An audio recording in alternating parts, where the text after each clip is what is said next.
This was a table I made in 2005 showing the form change.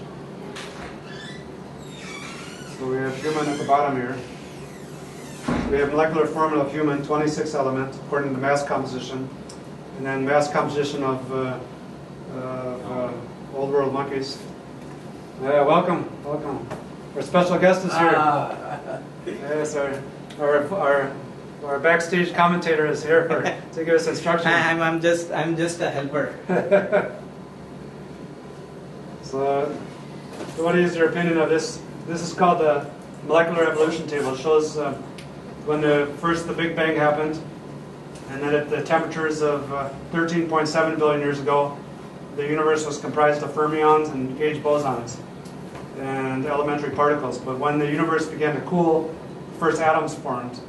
So hydrogen, helium-3, helium-4, and lithium formed at 3 e to the 5th years after the bang. Then water formed at 2 times 10 to the power of 8 years after the bang. And then urea formed at 4.6 billion years ago. So now we start getting into urea is a product made from what we call biological organisms. And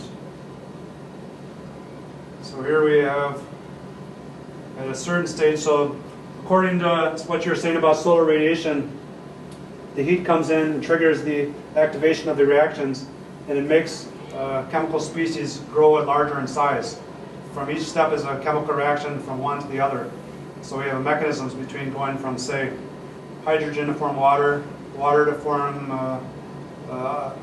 urea, and so on down to form DNA. And so this keeps getting larger until about 3.585 billion years ago, according to fossil records, we have bacteria, which has been fossilized.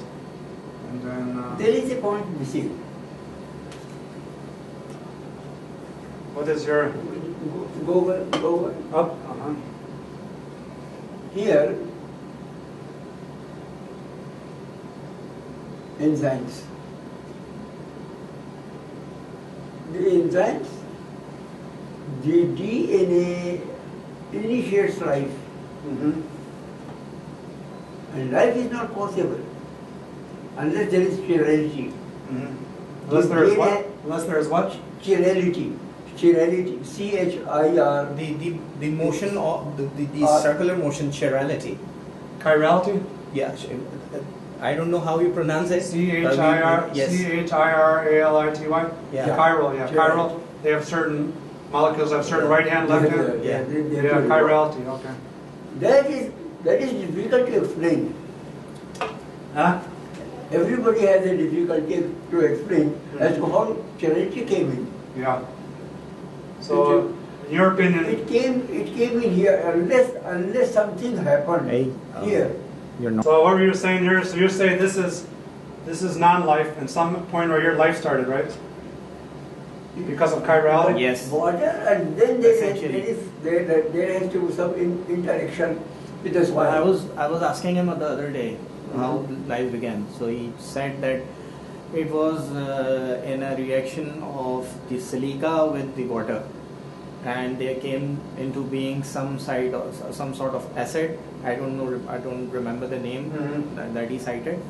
There was an acid based on water and silica, and then came into being the what you were calling chirality, and then life started. Yeah. That's what is version of Water with the soil. The soil has all the organisms, all the metals, and it will the soil is not soil and water make some sort of mud. The mud then has to have all the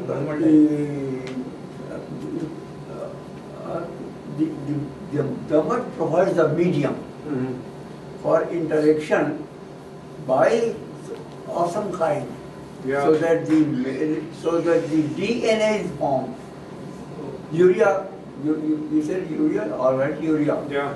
Urea forms under those circumstances. The prototype of glycine, the lowest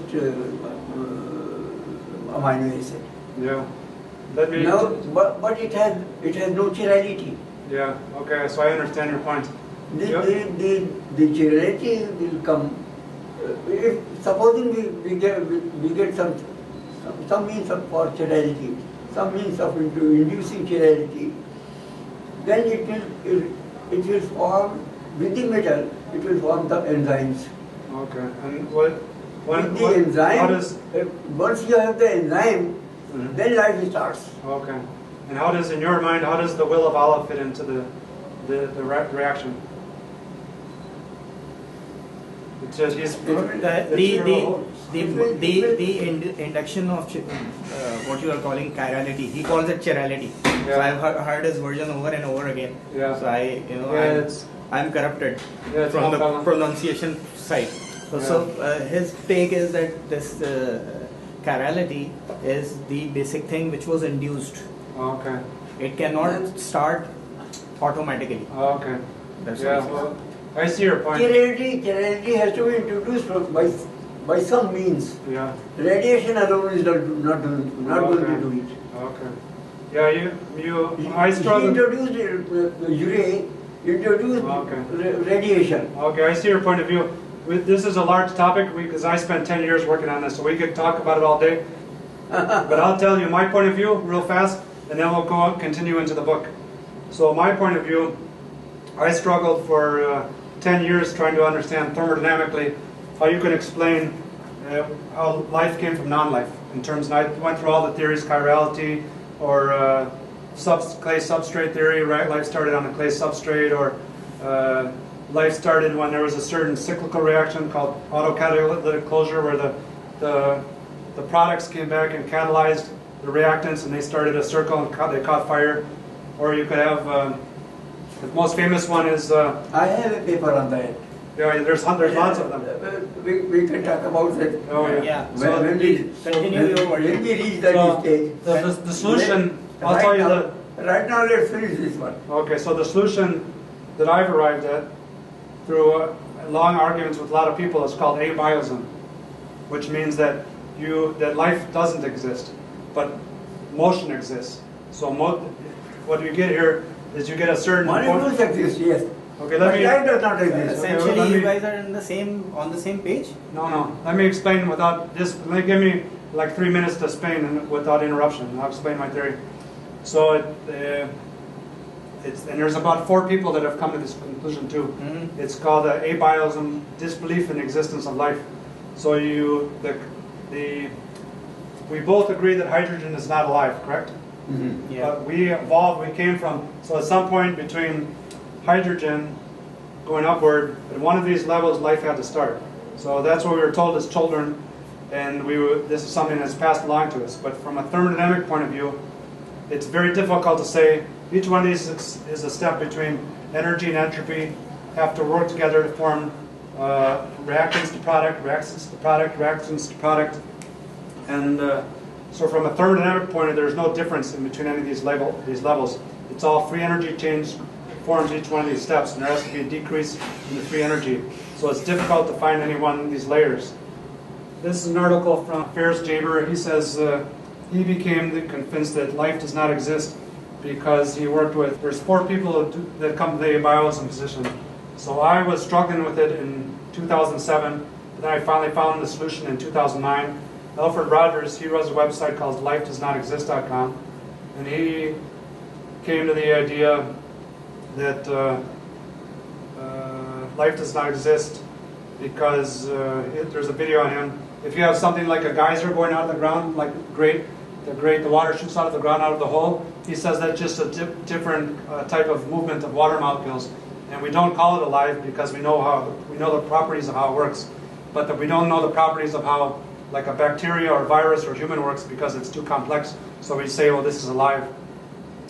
And then Jonathan Dowling, he worked with NASA, and his idea was that NASA was paying him to develop equipment on how you would detect life on other planets. Yeah. And so after arguing with all these NASA scientists, with a room full of people, he came to the view, well, they would say you have to lower the entropy. You have to find a device that measures entropy lowering, and that's how you would find life. And if you went to Mars or something, so he got the idea that life doesn't exist in these arguments. And then Ferris Jaber is this other one here, and he published this. He's an author he published this in Scientific America, and so he published the article that by studying, he says, well, why is life so frustratingly difficult to define? We have scientists and philosophers have failed for centuries to find a specific physical property or set of properties that clearly separates living from the inanimate. He says, because such a property does not exist, life is a concept that we have invented. On the most fundamental level, all matter that exists is an arrangement of atoms and their constituent particles. These arrangements fall into an immense spectrum of complexity, which was the molecular evolution table we just looked at, from a single hydrogen atom to something as intricate as the brain. And he says, in trying to define life, we've drawn an arbitrary line. So this is where I agree with you. From a thermodynamic point of view, you cannot find a specific line that when the free energy becomes living free energy. So that's one of the points that I got to. And he says that drawing an arbitrary line of complexity and declare that everything above this line is alive and everything below this line is not alive. And he says, in truth, this division does not exist outside of our mind, and there's no threshold at which a collection of atoms suddenly becomes alive. No categorical distinction between living and inanimate, or no Frankenstein spark. He says we have failed to define life because there was never anything to define. So I won't go into my whole thing, but he got the idea by studying his cat climbing around on here versus this Canex, which was kind of a powered roller coaster. And he says these are just different types of powered animation. And how do you define will in this? The whole thing is, How do you define will? will is a force, force. No, continue please. Yes, The I'm will? trying to understand. Okay, I'm going to quote Will from James Maxwell. So you just go up here, type in Will.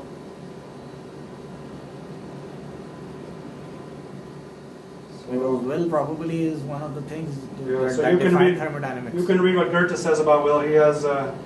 He says, "I'm sure you will forgive my fault," he said, "when I tell you what it was at this moment which came over me. I heard you reading something about affinities, and I thought directly of some relations of mine, two of whom are just now occupying me a great deal.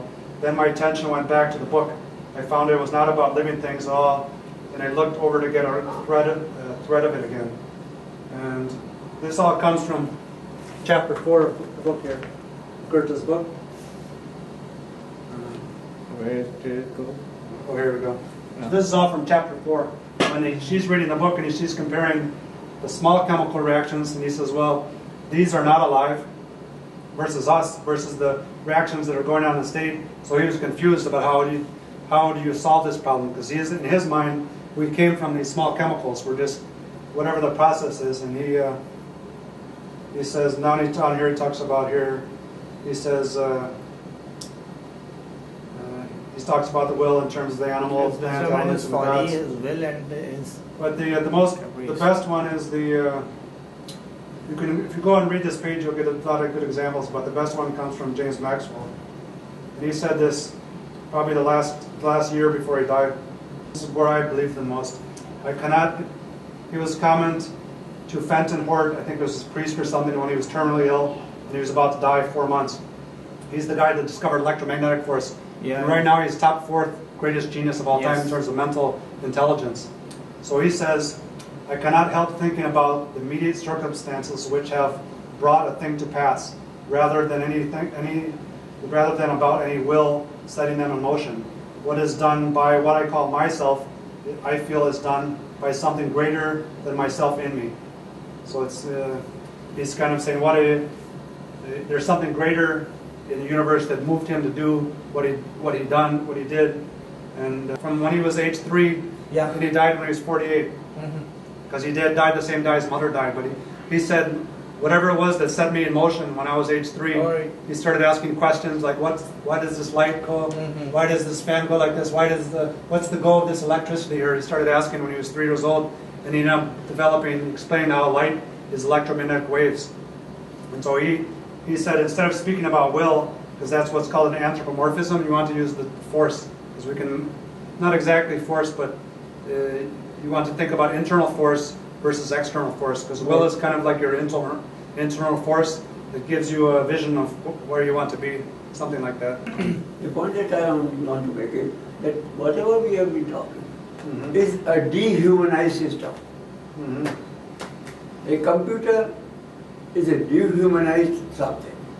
You have to put you have to humanize the computer to make it behave like Thims does.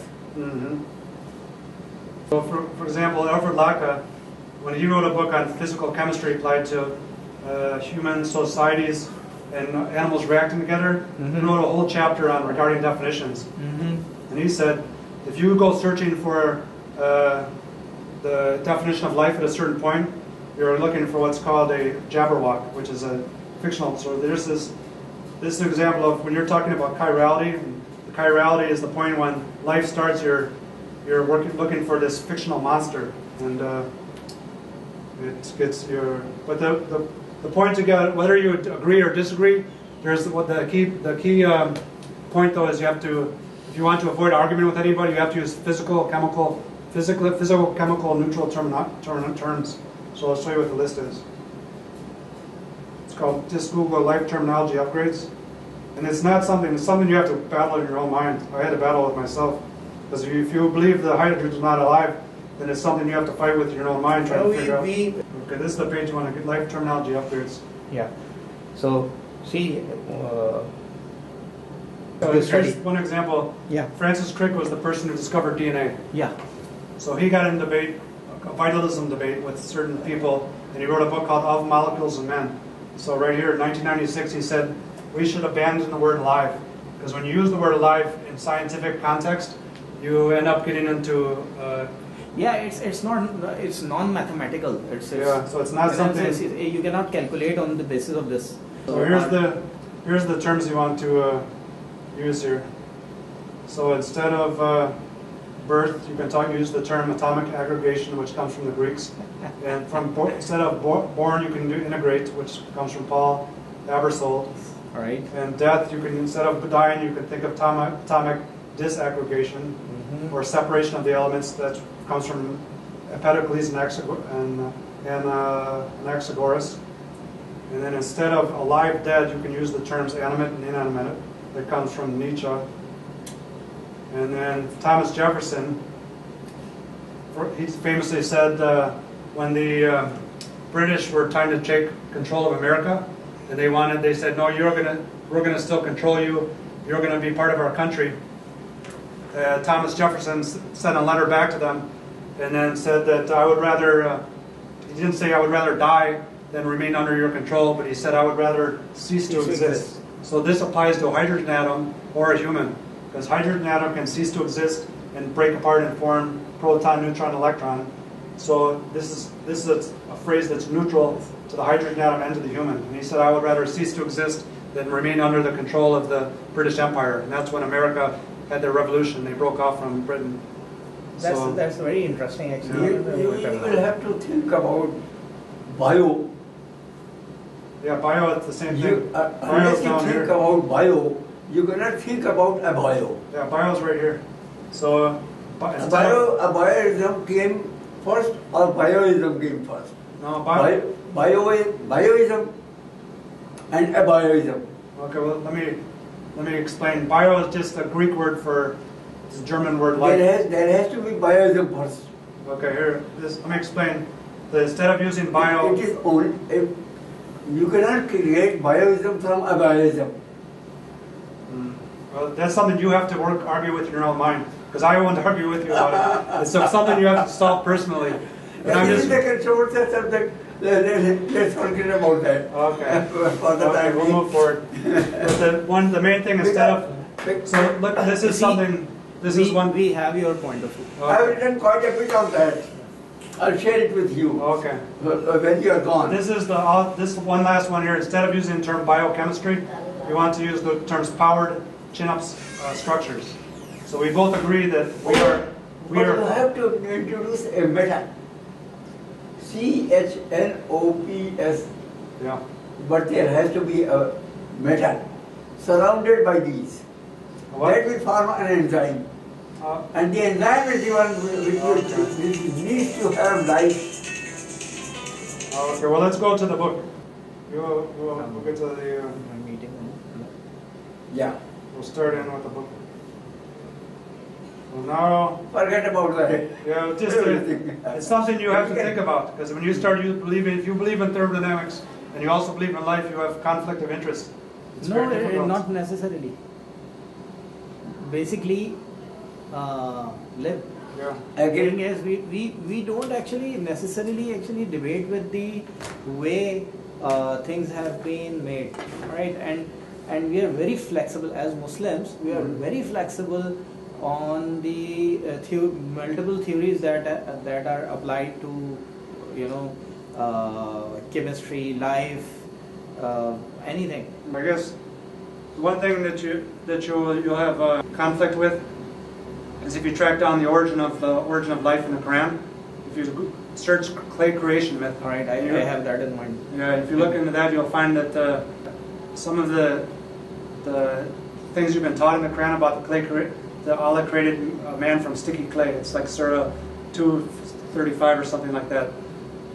If you go back and you find out that goes back to the Egyptians and how they created, and not just the Egyptians, but the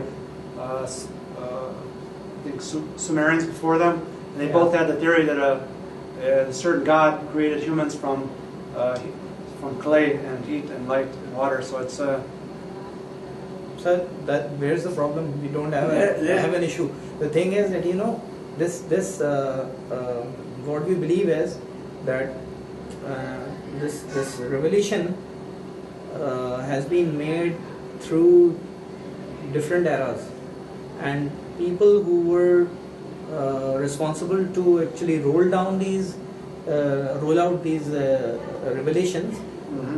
They were selected people and they were connected to each other.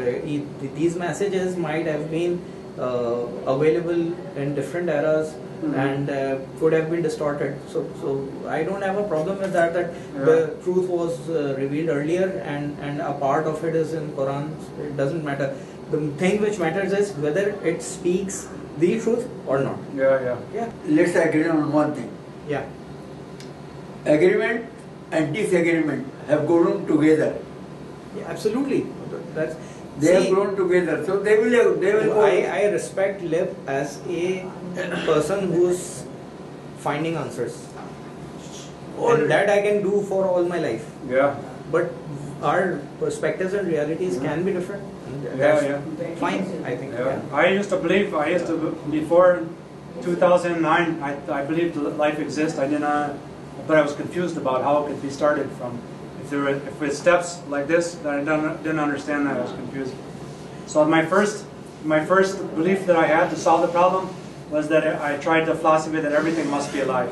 Because if you can't find a certain line, whether here or here, then the term life has to extend down to the hydrogen atom, down to subatomic particles like proton, electron, neutron has to be alive.